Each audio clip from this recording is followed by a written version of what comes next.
الحمد لله نحمده ونستعينه ونستغفره ونؤمن به ونتوكل عليه ونعوذ بالله من شرور أنفسنا ومن سيئات أعمالنا من يهده الله فلا مضل له ومن يضلله فلا هادي له وأشهد أن لا إله إلا الله وحده لا شريك له وأشهد أن سيدنا وسندنا ونبينا ومولانا محمدا عبده ورسوله صلى الله تعالى عليه وعلى آله وأصحابه وبارك وسلم تسليما كثيرا. أما بعد فأعوذ بالله من الشيطان الرجيم. بسم الله الرحمن الرحيم. شهر رمضان الذي أنزل فيه القرآن هدى للناس وبينات من الهدى والفرقان. آمنت بالله صدق الله مولانا العظيم وصدق رسوله النبي الكريم ونحن على ذلك من الشاهدين والشاكرين والحمد لله رب العالمين. بزرگان محترم اور برادران عزیز، یہ شعبان کے مہینے کا آخری جمعہ ہے اور 4-5 دن بعد رمضان المبارک شروع ہونے والا ہے اور اگلا جمعہ انشاءاللہ رمضان کے مہینے میں آئے گا. حضور نبی کریم عالم صلی اللہ علیہ وسلم سے یہ ثابت ہے کہ رمضان شروع ہونے سے پہلے آپ لوگوں کو جمع کر کے خطبہ دیا کرتے تھے اور اس میں رمضان المبارک کی اہمیت اور فضیلت بیان فرماتے تھے. خطبے کا آغاز اس طرح ہوتا ہے کہ اغل الناس اغل علیکم شہر عظیم شہر مبارک، کہ اے لوگو تمہارے اوپر سایہ کرنے والا ہے ایک بڑا عظیم مہینہ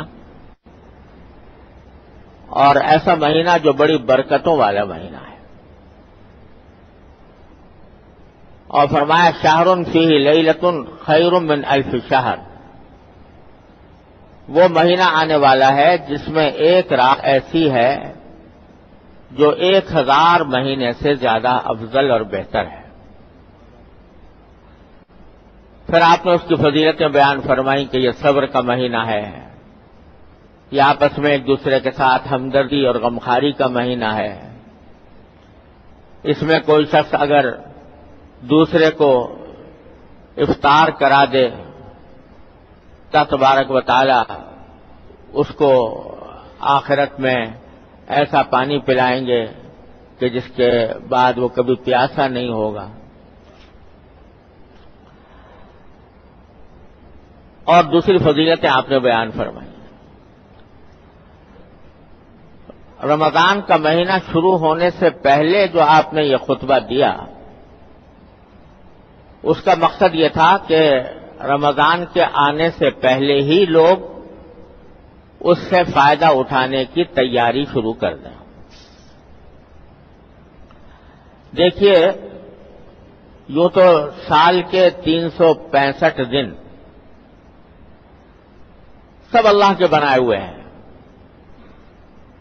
ہر دن اللہ کا بنایا ہوا، ہر مہینہ اللہ کا بنایا ہوا، ہر سال اللہ کا بنایا ہوا، سب اسی کے پیدا کیے ہوئے ہیں. اور بظاہر ظاہری اعتبار سے دیکھو تو ظاہری صورت میں بھی کوئی فرق نہیں. ہر روز سورج نکلتا ہے اور دن کے ختم پر غروب ہو جاتا ہے، پھر رات آ جاتی ہے، تارے نکل آتے ہیں، چاند نکل آتا ہے، تو ظاہری اعتبار سے سارے دن برابر ہیں۔ لیکن اللہ تبارک و تعالی کسی کسی دن کو یا کسی خاص مہینے کو اپنی طرف منسوب فرما دیتے ہیں کہ یہ میرا مہینہ ہے۔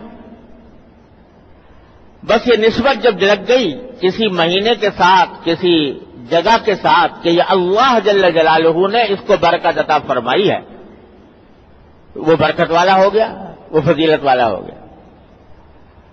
تو کسی چیز میں اپنی ذات میں کوئی فضیلت نہیں ہوتی، جب اللہ تبارک و تعالیٰ فرما دیں کہ اس میں یہ فضیلت ہے تو وہ فضیلت والی ہو گئی۔ تو یہ اللہ تبارک و تعالیٰ نے رمضان کا مہینہ اس کو اپنی طرف منسوب فرمایا، اور جب یہ آیت میں نے تلاوت کی اس میں فرمایا الذی انزل فیہ القرآن، یہ وہ مہینہ ہے جس میں کہ قرآن نازل کیا گیا۔ قرآن اصل میں تو لوح محفوظ میں ازل سے چلا آتا تھا، لیکن وہاں سے پھر آسمان دنیا کی طرف اس کا نزول ہوا رمضان کے اندر، پھر وہاں سے جبریل علیہ السلام تھوڑا تھوڑا کر کے حضور اقدس صلی اللہ علیہ وسلم پر نازل کرتے رہے، اور پہلی وحی جو نبی کریم صلی اللہ علیہ وسلم کو آئی وہ بھی رمضان کے مہینے میں آئی۔ تو اللہ تبارک و تعالی نے اس کو اپنے خاص واقعات کے لیے بھی منتخب فرمایا اور اس کو خصوصی فضیلت بھی عطا فرمائی۔ یہ کیوں؟ یہ رمضان کے مہینے کو جو ایک امتیاز اللہ تبارک و تعالی نے عطا فرمایا، تو اس کی وجہ در حقیقت یہ ہے کہ اصل میں تو انسان کو پیدا کیا گیا تھا عبادت ہی کے لیے۔ قرآن کریم خود کہتا ہے وَمَا خَلَقْتُ الْجِنَّ وَالْإِنسَ إِلَّا لِيَعْبُدُونَ، میں نے جنات اور انسانوں کو صرف اس لیے پیدا کیا تاکہ وہ میری عبادت کریں، میری بندگی کریں۔ تو اصل مقصد تخلیق تو انسان کا یہی تھا، عبادت۔ اس کا تقاضا تو یہ تھا کہ صبح سے لے کے شام تک اور شام سے لے کر صبح تک آدمی عبادت ہی کرتا رہے، کسی اور کام میں مشغول نہ ہو۔ لیکن اللہ جل جلالہ کا کرم دیکھیے کہ اس نے یہ فرما دیا کہ بھائی سارے دن رات میں 5 مرتبہ نمازیں پڑھ لیا کرو، اور اس 5 نمازوں کے بعد جو دوسرے اوقات ہیں اس میں تم دوسرے کام بھی کر سکتے ہو، روزی کما بھی سکتے ہو، روپیہ پیسہ جمع کر سکتے ہو، تجارت کر سکتے ہو، ملازمت کر سکتے ہو، اپنے گھر والوں کے ساتھ بات چیت کر سکتے ہو، یہ سارے کام تمہارے لیے جائز کر دیے ہیں۔ لیکن 5 مرتبہ ہمارے پاس آ جایا کرو روزانہ، اور اگر تم نے یہ کام کر لیا، اور جو کام دوسرے ہم نے تمہارے لیے جائز قرار دیے ہیں وہ بھی تم اگر اپنے اس نیت سے کرو کہ یہ حقوق کی میں ادائیگی کر رہا ہوں اور نبی کریم صلی اللہ علیہ وسلم کی سنت کے مطابق کر رہا ہوں، تو چلو ہم اس کو بھی عبادت ہی لکھ لیں گے، تمہارے کھانے کو بھی عبادت لکھ لیں گے، تمہارے پینے کو بھی عبادت لکھ لیں گے، تمہارے روزی کمانے کو بھی عبادت لکھ لیں گے۔ شرط یہ ہے کہ اس کا طریقہ صحیح ہو اور نیت صحیح ہو، طریقہ شریعت کے مطابق ہو اور نیت درست ہو کہ میں اپنے فرائض ادا کر رہا ہوں اور اپنے حضور اقدس صلی اللہ علیہ وسلم کی سنت کے مطابق کر رہا ہوں، تو بس پھر ہم تمہارے سارے ان کاموں کو بھی عبادت ہی لکھ لیں گے، اس پر بھی تمہیں اجر و ثواب دے دیں گے۔ یہ اللہ تعالیٰ نے کرم فرمایا۔ آپ ذرا اندازہ لگاؤ، 24 گھنٹے میں 5 نمازیں جن کا جو فرض کی گئی ہے، ان کو اگر آپ زیادہ سے زیادہ آرام سے آدمی پڑھے 5 نمازیں سنتوں کے ساتھ، سب چیزوں کے ساتھ، تو 2 گھنٹے سمجھ لو سب ملا کے۔ عام آدمی کو تو 2 گھنٹے سے بھی کم ہی لگتے ہیں، لیکن اگر بہت اطمینان سے فرض، سنت، نفل، واجب سب چیزیں ملو کے پڑھیں تو مشکل سے 2 گھنٹے، 1.5 گھنٹہ 2 گھنٹے لگتے ہیں۔ یہ 1.5-2 گھنٹہ تو عبادت کا، اور باقی سب تمہارے اپنے کام، ذاتی فائدے کی چیزیں، مگر صرف اس بنا پر کہ تم نے سنت کے مطابق اور صحیح نیت سے وہ کام انجام دیے، وہ سب عبادت میں لکھا گیا۔ یہ اللہ تعالیٰ کا فضل و کرم دیکھو۔ لیکن ہوتا یہ ہے کہ جب انسان دنیا میں داخل ہوتا ہے، تجارت کرتا ہے، زراعت کرتا ہے، ملازمت کرتا ہے، دوست احباب کے ساتھ، عزیز و قریب لوگوں کے ساتھ ملتا جلتا ہے، تو اس کا دل و دماغ پھر اسی طرف چل پڑتا ہے۔ پھر دن رات سوچ دماغ پر وہی مسلط ہے، کیسے زیادہ کھاؤں، کیسے زیادہ کماؤں، کیسے زیادہ پیسہ پیدا کروں۔ دن رات دل و دماغ پر یہی سوچ مسلط ہے، اور اس سوچ کے نتیجے میں انسان جو ہے وہ غفلت کا شکار ہو جاتا ہے، اور پھر نماز کوئی پڑھنے آیا تو نماز کے اندر بھی وہی سوچ، نماز کے اندر بھی وہی افکار، نماز بھی ڈھنگ سے ادا نہ ہوئی، بس ہاتھ اٹھائے اور اللہ اکبر کہا اور ایک مشین چل پڑی، نہ یہ پتا کہ میں کس کے سامنے کھڑا ہوں، نہ یہ معلوم کہ میں کیا کہہ رہا ہوں، دل کہیں، دماغ کہیں، اور زبان پر الفاظ، رٹے رٹائے الفاظ جو ہیں وہ جاری ہو گئے، اور جلدی جلدی نماز پڑھ کے فریضہ اپنے سر سے اتار کے چلتا بنا آدمی۔ تو غفلت انسان کے اوپر طاری ہو جاتی ہے ان سب عوامل کی وجہ سے۔ اس غفلت کی بنا پر مادی اعتبار سے تو آدمی پیسے بھی کما رہا ہے اور اپنے ذاتی منافع بھی حاصل کر رہا ہے، لیکن روحانی ترقی نہیں ہو رہی، روح جو ہے اس میں ترقی نہیں ہو رہی، مادے میں ترقی ہو رہی ہے، روح میں نہیں ہو رہی۔ تو اللہ تبارک و تعالی اس رمضان کے مہینے میں یہ چاہتے ہیں کہ 11 مہینے تم نے اس حالت میں گزارے ہیں کہ اس میں غفلت نے تمہارے دلوں پر قبضہ جما لیا، اور دن رات تم دنیا ہی کے مصروفیات میں لگے رہے، تمہاری سوچ وچار، تمہاری دوڑ دھوپ ساری کی ساری وہ دنیا کے کاموں کی طرف لگی رہی۔ اس کے نتیجے میں تمہاری روح کمزور پڑ گئی، تمہاری روحانیت میں کمی آ گئی، اللہ تعالیٰ کے ساتھ تعلق جتنا مضبوط ہونا چاہیے تھا اتنا مضبوط نہیں رہا۔ تو آؤ ایک مہینہ ہم تمہیں ایسا دیتے ہیں کہ جس میں تم اس کمزور پڑے ہوئے تعلق کو مضبوط بناؤ۔ یہ روح جو بیمار ہو گئی ہے 11 مہینے کے اندر، آؤ اس کو از-سر-نو اس کا علاج کر کے اس کو پاکیزہ بناؤ، اس کے اندر تقوی پیدا کرو، اس کے اندر اللہ تعالیٰ کی طرف رجوع کی خاصیت پیدا کرو، رجوع اللہ کی طرف بڑھو اور اللہ کے ساتھ تعلق مضبوط بناؤ۔ یہ ہے مقصود در حقیقت۔ چنانچہ قرآن کریم نے جہاں روزوں کا ذکر فرمایا تو یہ فرمایا کتب علیکم الصیام کما کتب علی الذین من قبلکم لعلکم تتقون، کہ ہم نے تمہارے اوپر روزے فرض کیے ہیں جیسے کہ تم سے پہلی امتوں پر بھی فرض کیے گئے تھے۔ کیوں کیے ہیں؟ لعلکم تتقون، تاکہ تمہارے اندر تقوی پیدا ہو۔ تو مقصود اصلی جو ہے وہ تقوی پیدا کرنا ہے ان سارے رمضان کے کاموں کے لیے، کے ذریعے کہ اب جب آدمی روزہ رکھے گا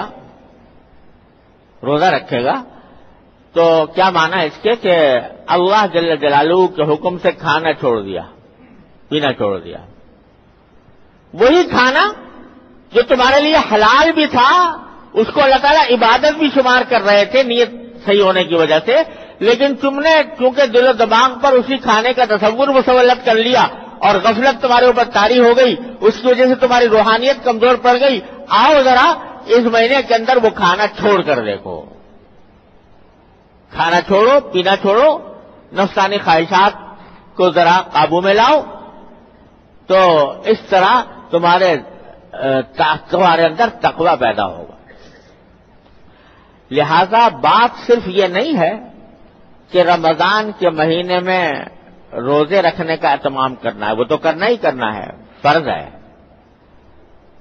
اور صرف اتنی بات نہیں ہے کہ تراویح پڑھنی ہے، وہ بھی پڑھنی ہے، سنت ہے. لیکن بات دراصل یہ ہے کہ اس مہینے کو زیادہ سے زیادہ عبادت اور زیادہ سے زیادہ رجوع اللہ کے لیے خاص کرنے کی کوشش کرو. یہ ہے استقبال رمضان کا کہ پہلے سے کچھ اس طرح کا انتظام کرو کہ جن مصروفیات میں دن رات لگے رہتے ہو ان مصروفیات کو اس مہینے کے اندر جا کر ذرا مختصر کرو. بس بقدر ضرورت کام کرو اور زیادہ سے زیادہ عبادات میں وقت صرف کرو. روزہ تو ہے ہی عبادت، صبح سے لے کر شام تک کی عبادت. لیکن اگر پچھلے عام دنوں کے اندر تمہیں نفلیں پڑھنے کی توفیق نہیں ہوتی، اس میں نفلیں زیادہ پڑھو. دیکھیے رسول کریم صلی اللہ علیہ وسلم نے اللہ تعالیٰ کا یہ حکم تو پہنچایا ہی ہے کہ وہ 5 نمازیں فرض ہیں، وہ تو فرض ہے. لیکن حضور اقدس صلی اللہ علیہ وسلم ان 5 نمازوں کے علاوہ بھی کچھ نفلی عبادتیں کیا کرتے تھے. مثلا تہجد، رات کے آخری حصے میں تہجد کی نماز پڑھتے تھے. اور اشراق، یعنی جب سورج بلند ہو جاتا، صبح کو بلند ہو جاتا تو اشراق کی نماز پڑھتے تھے. اور ذرا اور دوپہر کا وقت قریب آنے لگتا تو چاشت کی نماز پڑھتے تھے. مغرب کی نماز کے بعد اوابین کی نفلیں پڑھتے تھے. یہ واجب نہیں کیا آپ نے امت کے اوپر، یہ نہیں کہا کہ فرض ہے تمہارے ذمہ ضرور کرو، لیکن آپ کی کا معمول یہ تھا اور اس کی ترغیب بھی دی، اس کا اجر و ثواب بھی بیان فرمایا. تو یہ جو نفلیں ہیں یہ اگرچہ نفلیں ہیں، فرض نہیں ہیں، واجب نہیں ہیں، لیکن ان کا مقصود یہ ہوتا ہے کہ ان کے ذریعے اللہ تبارک و تعالیٰ کا قرب حاصل ہوتا ہے، اللہ تعالیٰ کے ساتھ تعلق مضبوط ہوتا ہے. تو اگر 11 مہینے ایسے گزارے ہیں جن میں نفلیں نہیں پڑی، تو اس میں رمضان کے مہینوں کے اندر اہتمام کرو کہ وہ نفلیں زیادہ سے زیادہ ہو جائیں. مثلا تہجد ہے، عام دنوں میں تہجد کے لیے اٹھنے اور نماز پڑھنے کی توفیق نہیں ہوتی. یہاں رمضان میں اللہ تعالیٰ نے آسان یہ کر دیا ہے کہ سحری کے لیے تو اٹھنا ہی اٹھنا ہے. سحری کھانے کے لیے ہر آدمی کو اٹھنا ہی ہے، اور سحری اس وقت کھائی جاتی ہے جب صبح صادق سے پہلے کھائی جاتی ہے. تو ذرا پہلے اٹھ جاؤ، آدھا گھنٹہ پہلے اٹھ جاؤ اور آدھا گھنٹہ پہلے اٹھ کر تہجد کی نیت سے نمازیں پڑھ لو. 8 رکعتیں نبی کریم صلی اللہ علیہ وسلم کا عام معمول یہ تھا کہ تہجد کی آپ 8 رکعتیں پڑھا کرتے تھے.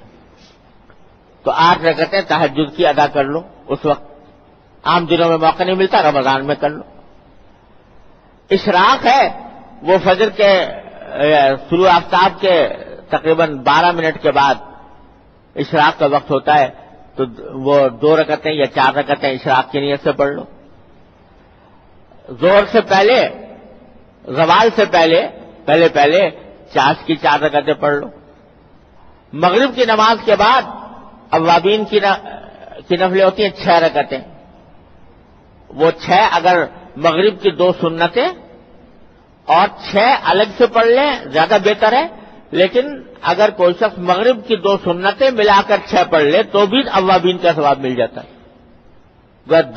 2 سنت تو پڑھنی ہے نا، مغرب کے بعد 2 سنت تو پڑھتے ہی ہیں، اس میں 4 رکعتوں کا اور اضافہ کر لیں، کل ملا کر 6 ہو جائیں تو یہ اوابین ہو گئی، اس کو پڑھ لو. تو عام دنوں میں جو نفلیں نہیں پڑھی جاتی تھیں، رمضان میں کوشش کر لی جائے کہ اس کا اہتمام ہو جائے. اور بھی اللہ تعالیٰ توفیق دے تو نفل کی تو کوئی حد نہیں ہے، جتنی چاہے پڑھتے رہے آدمی. نماز تسبیح عام دنوں میں نہیں پڑھی جاتی، رمضان میں پڑھ لے. اور نماز حاجت اور نماز توبہ، یہ سب نمازیں جو ہیں ان دنوں کے اندر پڑھنے کا اہتمام کریں۔ دوسری جو اہم چیز ہے رمضان کے معمولات میں وہ تلاوت قرآن کریم۔ قرآن کریم کی تلاوت کو رمضان سے خاص نسبت ہے۔ نازل بھی قرآن رمضان میں ہوا، اور حضور اقدس نبی کریم سرور دو عالم صلی اللہ علیہ وسلم رمضان کے مہینے میں قرآن کریم کا دور کیا کرتے تھے جبریل امین علیہ السلام کے ساتھ۔ یعنی ایک مرتبہ حضرت جبریل علیہ السلام سنا رہے ہیں قرآن کا کچھ حصہ، اور پھر حضور اقدس صلی اللہ علیہ وسلم ان کو سنا رہے ہیں۔ دور کیا کرتے تھے ہر رمضان میں، اور جس رمضان میں کے بعد آپ کی وفات ہوئی ہے اس میں 2 مرتبہ دور فرمایا آپ نے۔ تو قرآن کریم کی تلاوت یہ بہت عظیم عبادت ہے جو رمضان کے اندر زیادہ سے زیادہ کرنی چاہیے، جتنی بھی اللہ تعالیٰ توفیق دے دیں۔ بعض ہمارے اکابر کا تو معمول یہ تھا کہ 3 دن میں قرآن کریم ختم کر لیتے تھے، بعض ہفتے میں کرتے تھے، بعض جو ہے 5 دن میں کر لیتے تھے۔